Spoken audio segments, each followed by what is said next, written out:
Good evening and welcome. You're watching the Newstrack. I'm Rahul Kanwal.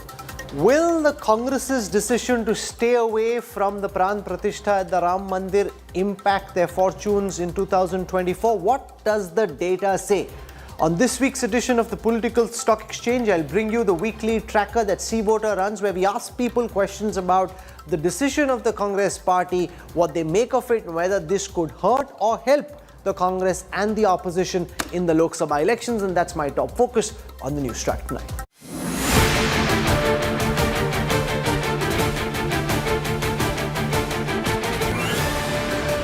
Ram Mandir rises.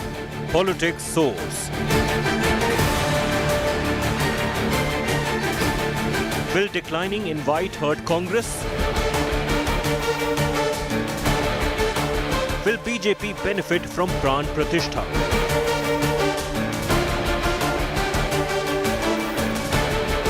Ram Mandir to be 2024 poll factor?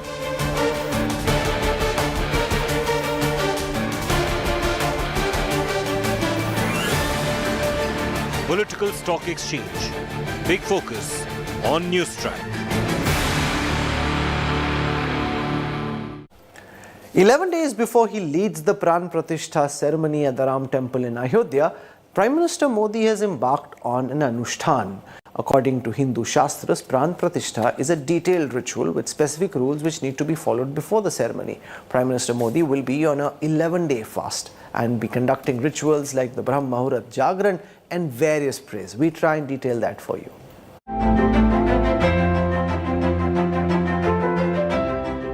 मैंने आह्वान किया था 22 जनवरी तक हम सभी देश के तीर्थ स्थानों की मंदिरों की साफ सफाई करें. Prime Minister Narendra Modi embarks on a spiritual journey.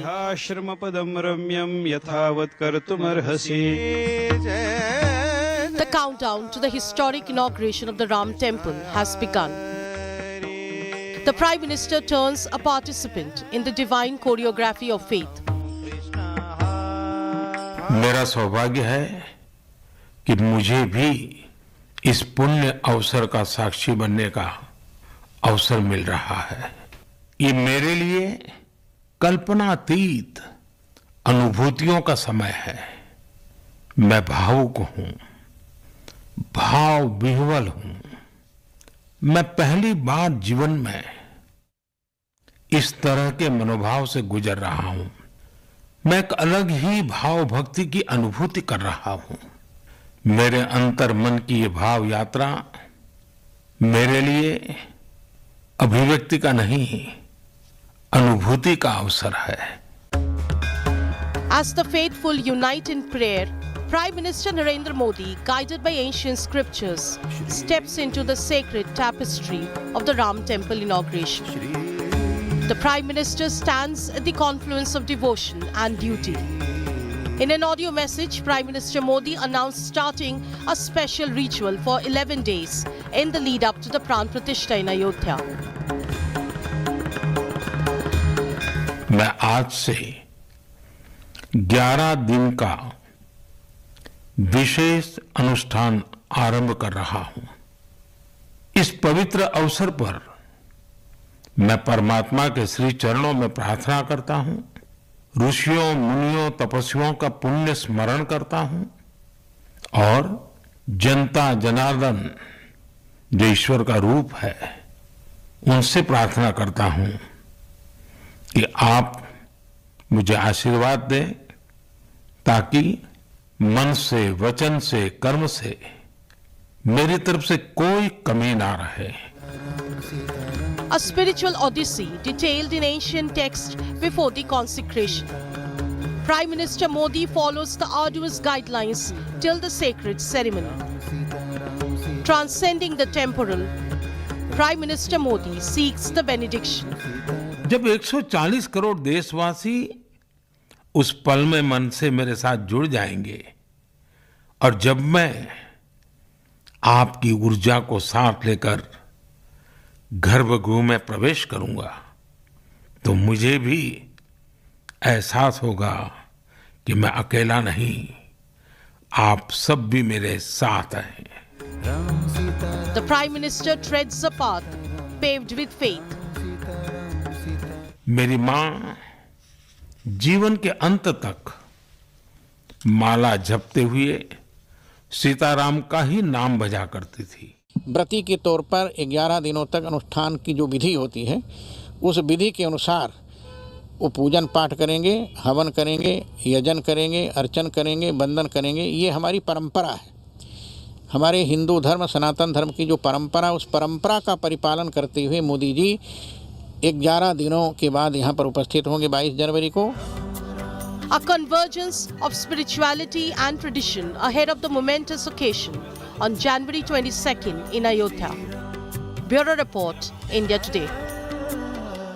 The Ram Temple fervor has gripped India, and naturally on the political stock exchange as well. We wanted to look at the impact the Ram Temple, the politics playing itself out around the invitations that have been extended, those that have been withheld or regretted, will have on the political fortunes building up to the 2024 general elections. And we also want to look at how religious we are as a society and whether people think religion and how frequently they pray has any bearing on who they vote for. So we look at that, and we have some very sharp number crunchers on the show. I want to welcome first Sanjay Kumar, co-director at Lokniti CSDS, leading psephologist. With us also on this broadcast is Amitabh Tiwari, the political analyst. We have Professor Rakesh Sinha, representing the Bharatiya Janata Party Member of Parliament. We have Sanjay Jha, who has a very strong anti-BJP perspective, so he'll put that out for us. And we have Yashwant Deshmukh from Sea Voter. So I want to take the first question, which is just to do with whether what's happening around the pran pratishtha in the build-up to the consecration of the Ram Temple will have any bearing on people's decision to vote. So I'll take that question first. I want to tell our viewers that this is a poll done by Sea Voter, and the responses that you're seeing are for Hindi heartland states only. This isn't a national sample. This is largely concentrated in the Hindi heartland states. So with that caveat, let me take you through the response to the first question. Will the Ram Mandir pratishtha ceremony in Ayodhya influence your voting preference in the 2024 Lok Sabha elections? Here are the responses. 52% of the voters say yes, it will. 31% say it won't. Now remember, most of these Hindi heartland states in any case tend to veer towards the BJP. This is where it's largely BJP versus Congress. It's also where the BJP has in the last election picked up about 90% of the seats on offer. So it's already a BJP bastion. In that, 52% of the respondents are saying yes, it will influence their voting decision, and 63% of the NDA voters say it will impact their voting decision. 45% of opposition voters also say it will impact their voting decision. 37% say no. Now, the important thing here, Sanjay Kumar, is that obviously the NDA voters are going to say yes, they are charged up by the pran pratishtha, and they're likely to say yes, this will influence their voting. What would be interesting from a data perspective is that 45% of opposition voters are also saying that what will happen during the pran pratishtha might influence their voting behavior. What do you make of that? See, Rahul, there are different consideration of voting when every individual has one vote, but this may not be the only consideration of the voter who are intending to vote for the opposition party. But yes, they say this may be one consideration, there could be other considerations as well. So it is not a clear black and white divide that all the voters who are very euphoric, very enthusiastic about pran pratishtha, they all will tend to vote for NDA, and all those who are not euphoric would tend to vote for opposition. There is always this gray area. You will vote for opposition parties, may not like this pran, may not support this pran pratishtha, or may not be euphoric about pran pratishtha, and vice versa. And the data is clearly showing that, Rahul. No, but what it also shows, Yashwant Deshmukh, is that the issue of the Ram Temple seems to have charged up the base. If there was a sense that 10 years of being in power, some amongst the 37% who voted for the BJP in 2019 might be thinking, Mera ye promise pura nahi hua, or my situation is still not as well off as I'd likely to be. And if anti-incumbency could have been setting in amongst those voters, What this issue is doing is, amongst those who tend to support the BJP, it's got people really charged up and excited, and to that extent, the BJP seems to be using this as a mass mobilization exercise. Religion on the one side, development of the kind that we saw at the Atal Setu in Mumbai on the other, and to get their voters excited by involving them in the various ceremonies in the build-up to the consecration. Absolutely, Rahul. And there are two things, I think. One that you have mentioned, about how to go about it and charge up the voter base who might be just going about a whip of anti-incumbency that, okay, somehow the other promise was not completely fulfilled by the BJP. But even more important than that, please remember, this is also one event which is going to charge up their cadre. And how BJP manages the cadre or uses the cadre of the RSS BJP infrastructure and in elections, we have just seen the result of that in the Madhya Pradesh Assembly election. I mean, arguably one state which they were uncomfortable, 15 years of anti-incumbency, people were facing fatigue, and they swept that election purely from the organizational power. So I think, yes, you are right about the set of angry voters who might find this issue emotional enough to put their anger aside. But even more important than that, I think this is going to charge up their cadre who are going to actually work on the election day to pull up the turnout. Okay, let's look at the second question. Do you think that the Congress party should attend the Ram Mandir pran pratishtha ceremony in Ayodhya on the 22nd of January? So this was the second question posed by C Voter to respondents in the Hindi heartland states. This is the response that C Voter got. 64% of the respondents say yes, the Congress should have attended the Ram Mandir opening. 24% are saying no. Amongst opposition voters also, Amitabh Tiwari, 56.3% of those who say they vote for the opposition say that the Congress should have attended the Ram Mandir opening. If you were in the Congress camp, is that a number that would scare you? That even amongst those who have declared that they intended or intend to vote for the opposition, 56.3% saying the Congress should have attended the opening of the Ram Mandir. Amitabh Tiwari.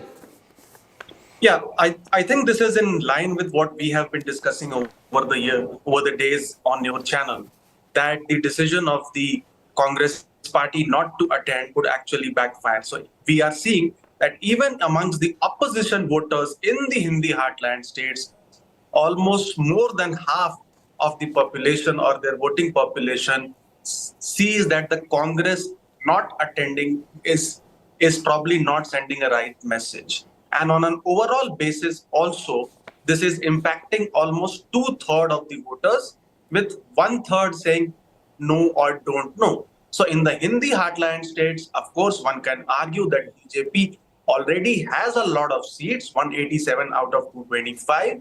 However, there is scope for improvement in UP because now you have a weaker Gathbandhan or a Mahagathbandhan, PSP, out of the alliance, and with BJP and with JDU exiting the alliance in Bihar, BJP contesting on more seats in Bihar also means that there could be some upside for the BJP there as well. So all this indicates actually an upside for the BJP in the Hindi heartland states if this holds till the elections. And one last point is that on the influence we've seen, the first question, almost 2/3 of the BJP voters, which is the core vote base, say that they are being influenced or they will be influenced by this Ram Mandir inauguration, and 1/3, which is the 1/3 are saying that it may or may not. So that is broadly in line with the 2/3 hardcore ideological vote of the BJP and 1/3 of the BJP vote, which is largely due to the Modi factor. Okay, let's come to the next question on this poll, and I want Sanjay Jha to listen very carefully because he'd earlier argued that the Congress should in fact boycott and not go for the consecration. When the question was asked, do you think the decision of Sonia Gandhi and Mallikarjun Kharge of not attending the Ram Mandir pran pratishtha can harm the Congress party in the 2024 Lok Sabha elections? 46% of opposition voters said yes, 55% of total voters said no. So forget total, because that includes a large chunk of NDA voters as well. Let Sanjay Jha just focus on this part. 46.5% of opposition voters saying yes, the Congress's decision of not attending the consecration ceremony will hurt the Congress's chances. Is that something, if you were in the Congress camp looking at these numbers, would that be ringing alarm bells? Rahul, let me tell you that I have been of the view, I've said it publicly, I've said it actually on Rajdeep's program on India Today, that the Congress party actually should have done both the things, attended the consecration ceremony and at the same time pointed out how the BJP is making it into a political project. The two are not mutually exclusive.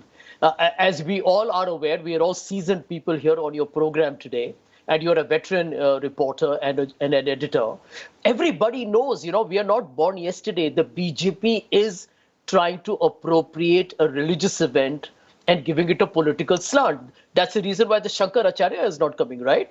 If it was a religious event, the Shankaracharyas ought to be there. The truth is, for the Congress party, however, it also made sense to, because the BJP's propaganda machine always paints it successfully as a minority appeasement party, and the Congress's political communication has never been a strong point, that these things become even more vulnerable. So I'm of the view that the Congress party should have attended the consecration ceremony, and the Congress party should have also exposed the BJP's double standards in exploiting a very sacred religious event for a political gain. Sinha, respond to that. Do you think, Rakesh ji, the fact that some of the Shankaracharyas have said that they will not be coming, the others too are staying away, but they're not saying, they're not boycotting, they're just saying that they will not be there even though they support the function.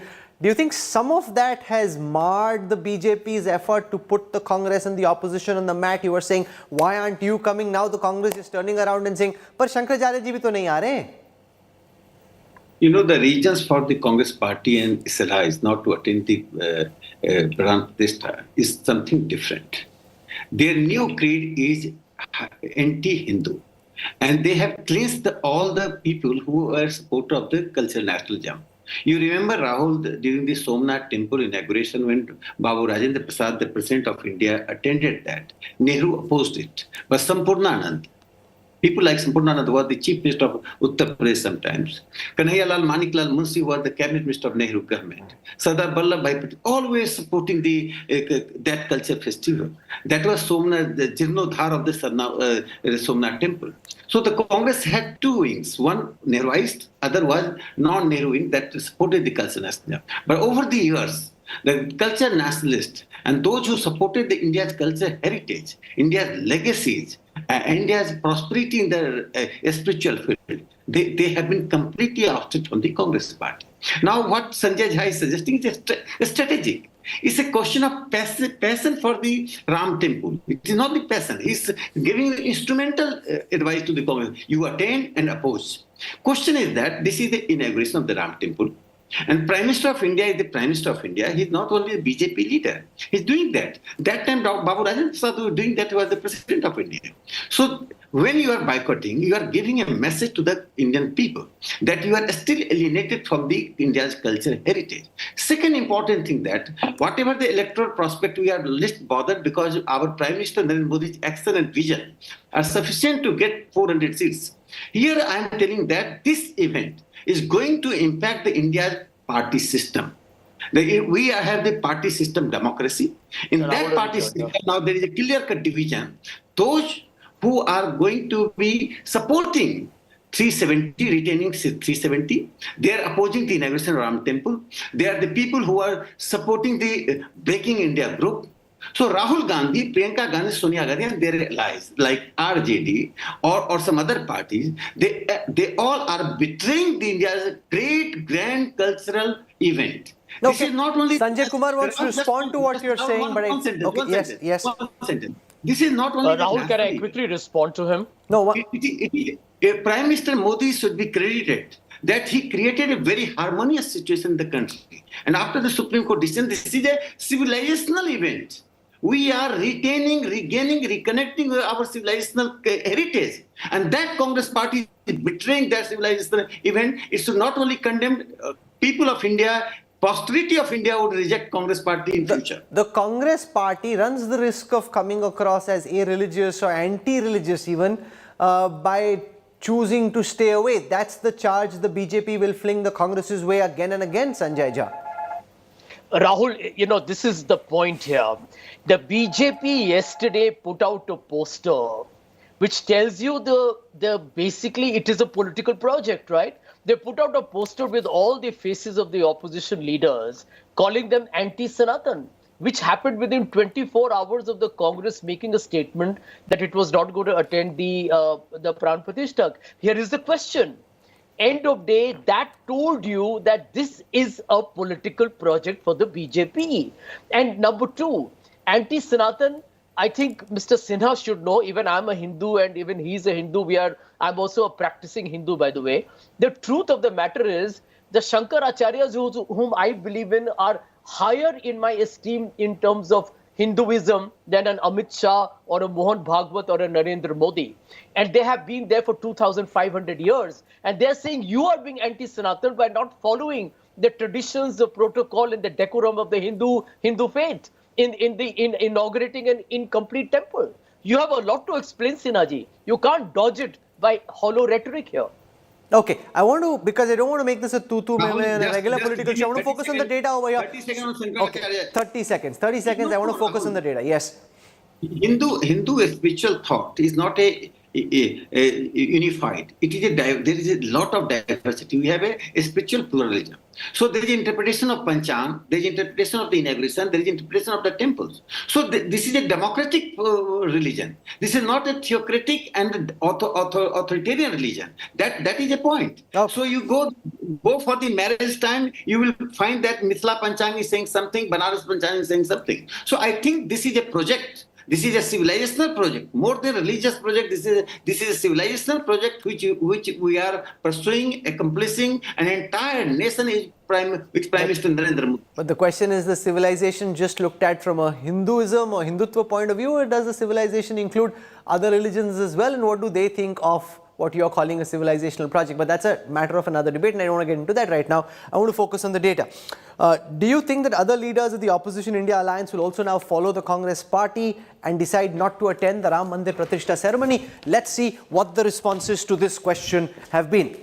So this is the question. The Congress has already boycotted. Some of the leaders like Kejriwal, Nitish Kumar either haven't been invited or haven't indicated whether they will come or not. So this is what the respondents in the C voter survey said. 35% felt that the Congress's decision will impact the others. 30% said no, it will not impact the others. 34% said they frankly don't know. And Amitabh Tiwari, that's quite true, because while the Congress has taken this decision, whether a Nitish Kumar agrees with it, Akhilesh has spoken out against, or whether a Kejriwal agrees with it. First, whether they've received an invitation formally or not, that status in some cases unclear. And secondly, whether they will come or not also seems unclear. It seems those who are unlikely to come got the invitation. Those who may have wanted to come, we don't know whether they're invited or not. See, essentially in India bloc, there is no clear leader, and there is a tussle going on between the regional parties and the Congress party as to who should have the prime ministerial candidate or the face.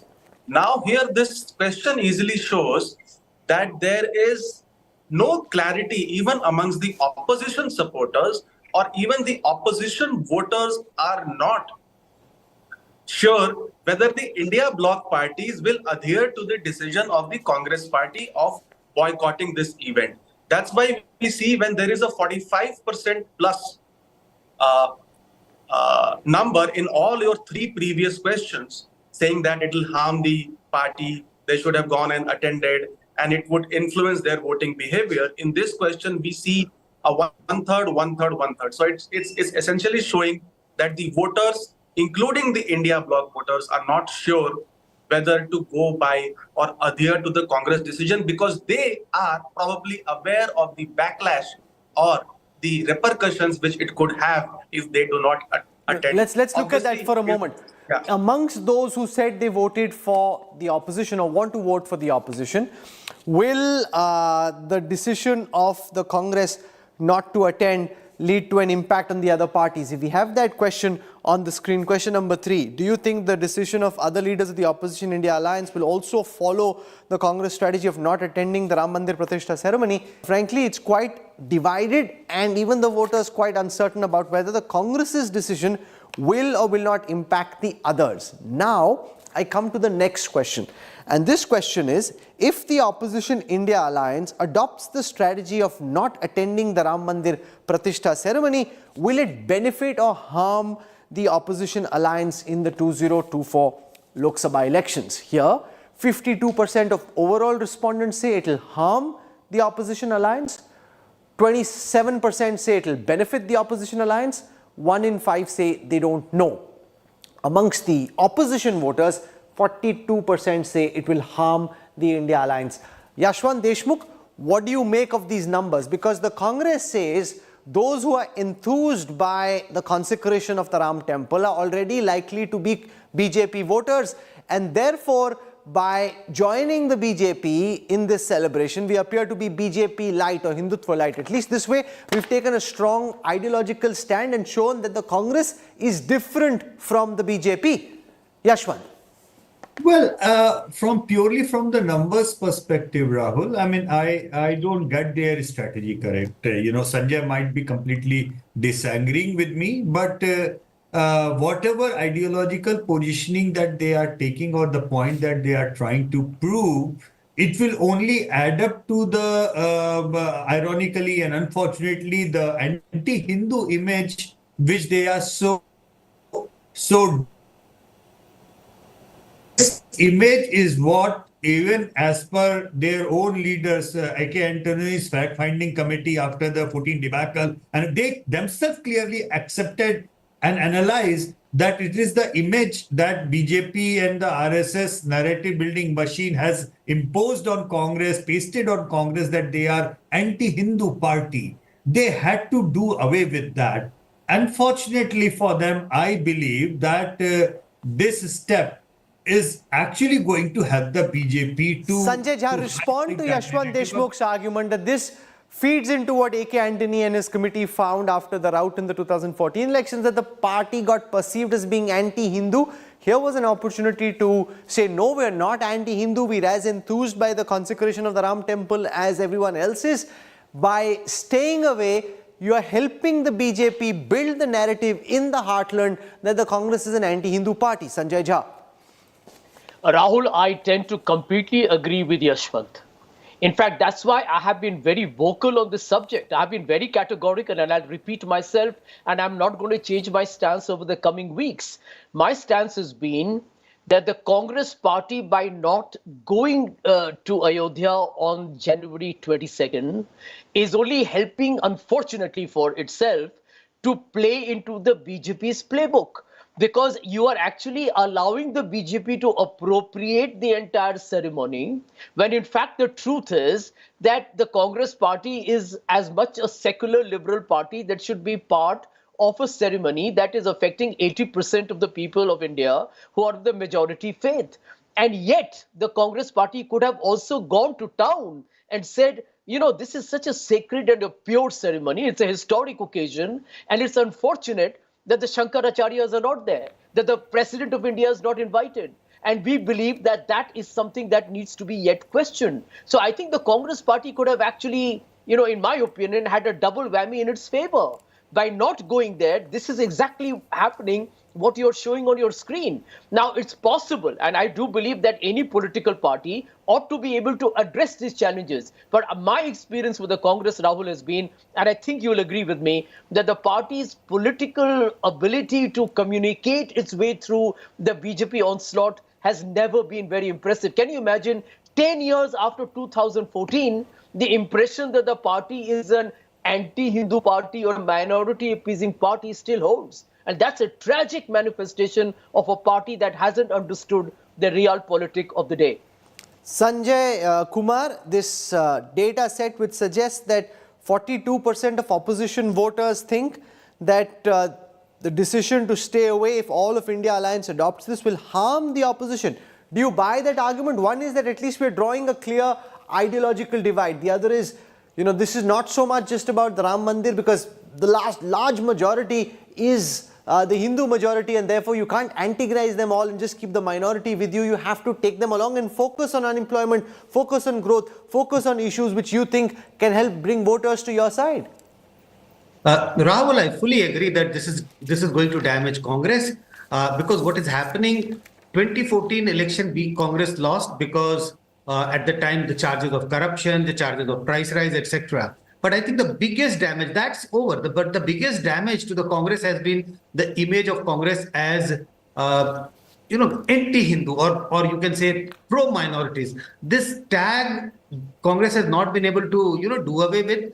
And by not participating, coming up with a strategy that we are not going to participate, they can try and offer their explanation of not participating. They can say that the Shankaracharyas are not going to participate. They can keep raising questions. But if you look at from the common voters' point of view, I think they would keep saying that, look, this Congress party does not care for the cause of Hinduism, does not care for the Hindus, and the tag of Congress being a party to appease the Muslim is going to stick further, more deeper, and that's going to damage the Congress in 2024 Lok Sabha elections as well. Let's now come to the larger question. This is where I now move from the C-voter data that Yashwant and his team have done to the CSDS data that Sanjay Kumar and his team have worked on, which is about how religious are we as a society? Does religion make a difference to who people vote for? And will issues like the Ram Temple, as a consequence of their religiosity, impact their voting behavior? So let's just go across and see how people have voted and what they say about how religious they are. This is from the CSDS post-poll data for 2019, 2014 and 2009. So here it is on your screen. Amongst those who say they go to temples daily, in 2009, 28% said they voted for the BJP. In 2014, 45% said they voted for the BJP. In 2019, 51% said they voted for the BJP. Here you're looking at those who say they go to the temple daily. And amongst those who go for daily temple darshan, in 2009, 28% were voting BJP. In 2019, 51% were voting for the BJP. So the BJP was able to pull more of those who go to temples daily to vote for the BJP. Amongst those who go to temples regularly in 2009, 24% said they voted for the BJP. In 2014, 38% said they voted for the BJP. In 2019, 43% said they voted for the BJP. Amongst those who said they never go to the temple, 17% said they voted for the BJP, 27% in 2014 and 39% in 2019. Now, Sanjay Kumar, there are two ways of looking at this data. One, that the BJP's vote share has gone up amongst all categories of people, regardless of whether they go daily or they go never.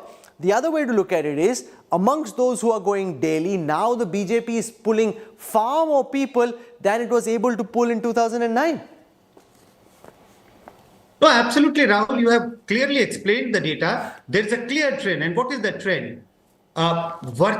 Visiting temple has a direct correlation with how people are voting for BJP. More visit to temples relates to people voting more for the BJP, and the data is very clear. From 28% in 2009, it has gone up to 51%. But it would be incorrect to say that BJP's support base has gone up only among those who are more religious, or we can say those who are visiting temples more regularly. It has gone up even among those who are not very religious, who are not visiting temple regularly. But look at the proportion. So there's a clear pattern.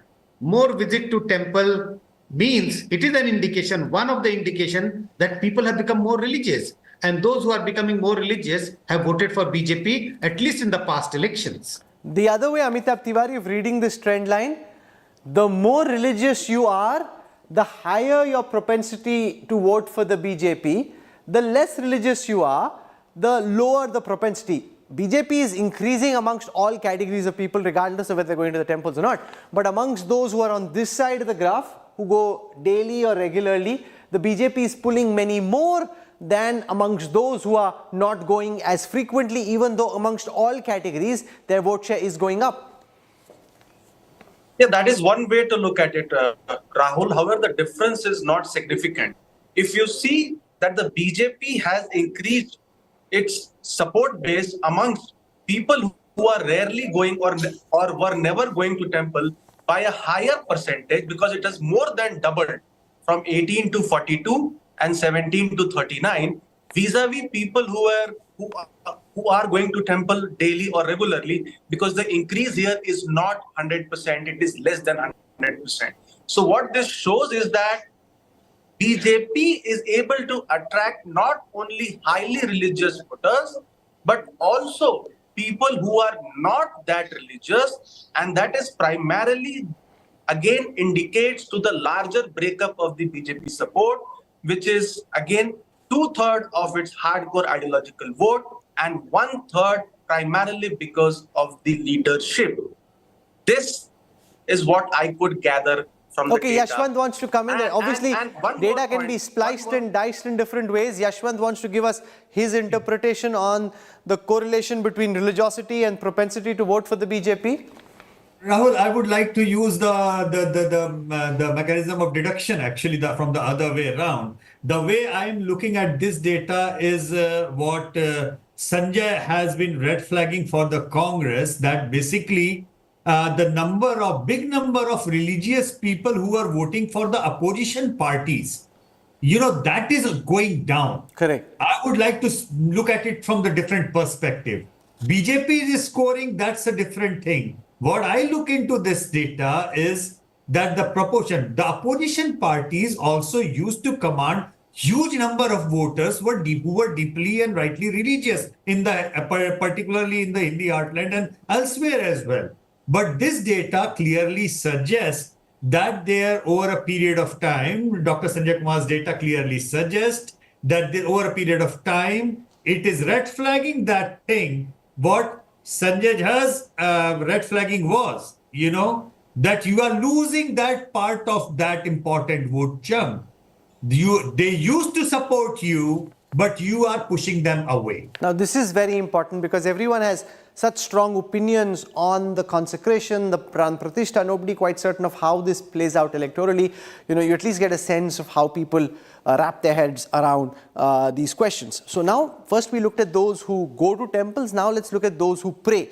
And naturally, if they're going to temples, they are Hindu, right? Because otherwise you'll be going to a mosque or a gurdwara. So this is amongst the Hindu voters. So amongst those who pray daily, let's see how many are saying they vote for the BJP, how many are saying that they never pray. So amongst those who say they pray daily, 26% of the voters in 2009 said they voted for the BJP. 49% in 2019 said they voted for the BJP. So the BJP was able to pull more people who were praying daily. Whether they go to a temple or they pray at home, that doesn't matter here. Amongst those who pray regularly, the BJP's vote share went up from 21 to 41. Amongst those who never pray, the BJP's vote share went up from 14 to 35. Amongst those who rarely pray, the BJP's vote share went up from 16 to 41. So their vote share is going up at all times. But amongst those who are praying daily, the vote share has gone up from 26 to 49.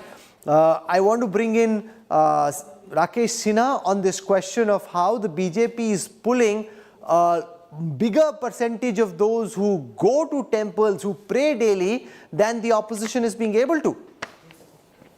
Rahul, this is a natural consequence of the changed circumstances. I am giving example of Kashi Vishwanath temple. It's pathetic condition. The Hindus constitute almost 80 crore in this country.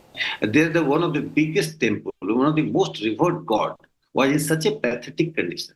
The government since 1947, it appropriated the temple's money, but they have never thought to facilitate. Prime Minister, the credit goes to Prime Minister Narendra Modi after Rani Holkar. He created such a situation, I'm giving example, 3,000 square feet to 5 lakh square feet land. Second, the campus of the Kashi Vishwanath temple is now 5 lakh square feet. Second important thing that the number of people increased. When you facilitate, then people come. Now the visitors in the last 2 years are 12 crore 92 lakhs visitors in Kashi Vishwanath temple. The Congress regime, Congress defined this secularism in a way to deny the Hindu the dignified spiritual life in the country. You go and see any temple of the country. They are only appropriate. They would not touch the Waqf board property. They would touch the Hindu temples property. They would manage the Hindu temples, but they would not question the Waqf board. This is the reason that now BJP and RSS both are addressing the anxieties of the Hindu. Anxieties of Hindus remain unexpressed due to the coercive politics of the pseudo-secular in this country. And moreover, Rahul, not only the politicians, but the pseudo-secular intellectuals, they created such a havoc environment that calling yourself Hindu was just a kind of guilt conscience. Okay. They infused guilt conscience among the Hindus. Now Prime Minister Modi and our BJP government Rahul, can I comment? Continuous RSS indoctrination, cultural indoctrination led the liberation of the Hindus from the guilt conscience infused by the Congress and their intellectual allies. Okay, Sanjay Jha, India is largely seen as being a religious country. Amongst those who are more religious than the others, fewer people are voting for the Congress or the opposition than used to be the case earlier. The BJP pulling towards its gravitational force many more who are religious than the opposition parties are being able to over the last 15 years. You know, Rahul, I'll tell you what emerges from your numbers. Number one, I need to tell you this, that I don't think India has never or ever been low on its religiosity. I think India has always been a traditional conservative country. I think India has always been a religious country. It's not that after Modi or after 2014 that has changed. I think the critical way is the Congress missing, I think, a very significant underlying message here, which is number one, that every voter who has voted BJP is not Hindutva. I can tell you Indians are religious. The Hindu voter is religious, he's not communal. To brand everybody who votes BJP to be communal is, I think, a myopic thought. Because the simple reason behind that is that the Congress party has governed India for 70% of the post-1947 period. And you think those votes can come from 14% minority Muslim votes? The majority has come from the Hindu community. And the Congress party has won 10 of the 17 general elections, is governed for 55 years on the support of all communities across the country. I think the party seems to have become a little shoehorned politically because of the BJP propaganda on minority appeasement, that it has not been able to address the narrative here that I am a big tent party. We appeal to everybody in this country. And I think that was an opportunity for the Congress to actually politically leverage. I don't know why Mr. Sinha objected to me being strategic about being there for the consecration ceremony. Because it is a political project of the BJP. There is no denying that. Sure. But the Congress party should have been there. Yeah, but if the Congress shows up at the consecration ceremony, then charge would be flung their way that, oh, this is BJP light, what's the real difference? So the Congress was really pushed by the BJP into a very tough spot, between a rock and a hard place. Where do you go? Where do you not? Now let's come to the last question on the political stock exchange this week. This is to do with the level of religiosity and the propensity to vote for different parties. So here it is, 2009, 2014 and 2019 all at the same time. So in 2009, let's just look at this part of the screen first. So forget the rest of the data, just look at this part of the screen first. In 2009, amongst those who said their religiosity was very low, 27% voted Congress, 13% voted BJP. Amongst those who said their religious propensity was low, 25% voted Congress, 19% voted BJP. Amongst those who said they were medium religiosity, 27% voted Congress, 24% voted BJP. High, 28% voted Congress, 29% voted BJP. But remember, in 2009, the Congress won, so naturally it's going to be like that. Switch to 2019, amongst those who said their religiosity was very low, 18% voted Congress, 37% voted BJP. So more than double for the BJP, even amongst those who said their religiosity was very low. Amongst those who said their religiosity was low, 17% Congress, 45% BJP. 17% amongst those who were medium for the Congress, 48% for the BJP. Amongst those who said their religiosity was high, 10% voting Congress, 53% voting for the BJP. So this is very clear, Yashwant Deshmukh, that amongst those who were very religious, the BJP was winning much more vote than it was amongst those who were less religious. So therefore, if and to the extent that you are religious, you're more likely to vote for the BJP versus the Congress in the Hindi heartland state. That data comes out quite strong.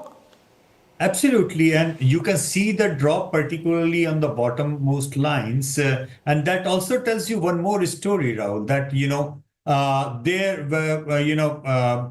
what Amitabh mentioned, that there is a section of the BJP voters which shifted over to the BJP on the development agenda, and then there is a base voter of the BJP on the religious ground or the Hindutva ground. The gain of the BJP on the religious side is not just coming from the Congress, it is also coming from the rest of the opposition sphere. So the damage on that side is basically onto other parties as well. While the gain of the BJP among the very low side is significant, but it is not that kind of a significant that it is on the higher side. Of religiosity. So in the midst of all the news about the Anushthan and the Riti Rivaj, I thought it will be important to look also at the data and to see how this might shape voting behavior in the 2024 election. There is no clear answer because it's still a work in progress.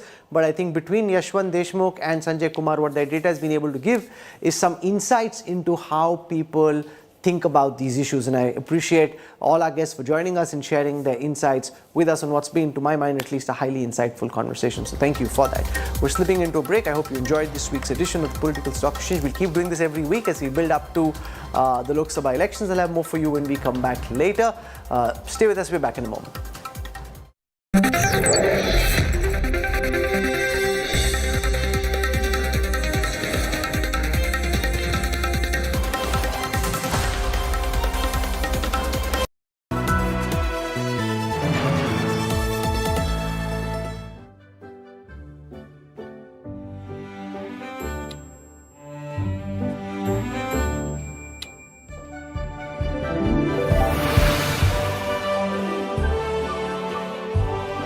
Pure Wash Electronic Seat by Kohler. Wish everything was this intelligent. Get ready for an immersive journey into the heart of news, politics and insights that matter. नाम बजा करती थी। व्रती के तौर पर 11 दिनों तक अनुष्ठान की जो विधि होती है, उस विधि के अनुसार वो पूजन पाठ करेंगे, हवन करेंगे, यजन करेंगे, अर्चन करेंगे, वंदन करेंगे। ये हमारी परंपरा है। हमारे हिंदू धर्म, सनातन धर्म की जो परंपरा, उस परंपरा का परिपालन करते हुए मोदी जी 11 दिनों के बाद यहाँ पर उपस्थित होंगे 22 जनवरी को। A convergence of spirituality